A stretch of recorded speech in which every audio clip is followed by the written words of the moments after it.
Hi guys, आज मैं share करने वाली हूँ बिरयानी की रेसिपी। बिरयानी में भी हमेशा ऐसा होता है कि सबके खुद के वर्जन्स होते हैं। कुछ लोग बिरयानी मटका में बनाते हैं, कुछ लोग कुकर में लेयर्स करके बनाते हैं, कुछ लोग सब एक साथ मिक्स कर डालते हैं, मतलब तवे पे बिरयानी बनाते हैं। तो सबका एक खुद का वर्जन है। तो बिरयानी को कभी भी ये बिरयानी ऑथेंटिक है और ये बिरयानी ऑथेंटिक नहीं है, वो जज कर पाना थोड़ा डिफ़िकल्ट है।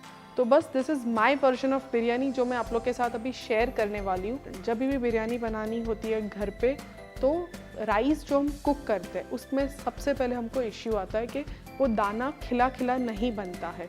तो बस ये वीडियो में राइस को कैसे पकाना है और आपको वही रिज़ल्ट मिले, उसकी टिप्स और ट्रिक्स मैं शेयर करूँगी। बस शुरू करते हैं।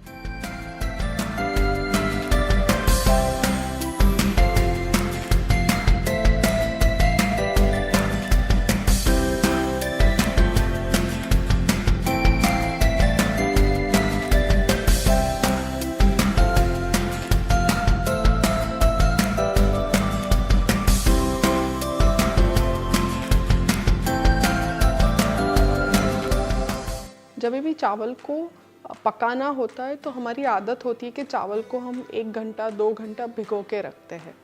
पर बिरयानी जब भी बनानी हो तब चावल को भिगोना नहीं है, उसको इमीडिएट लेवल पे वॉश करके प्रॉपर्ली 2 या 3 पानी से उसको वॉश करके फिर उसको यूटिलाइज़ करना है।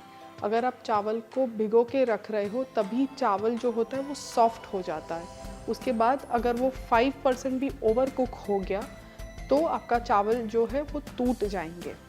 इसीलिए आई वुड प्रेफर कि चावल को भिगोए मत और डायरेक्ट उसको कुक करो, तो आप सेफ हो।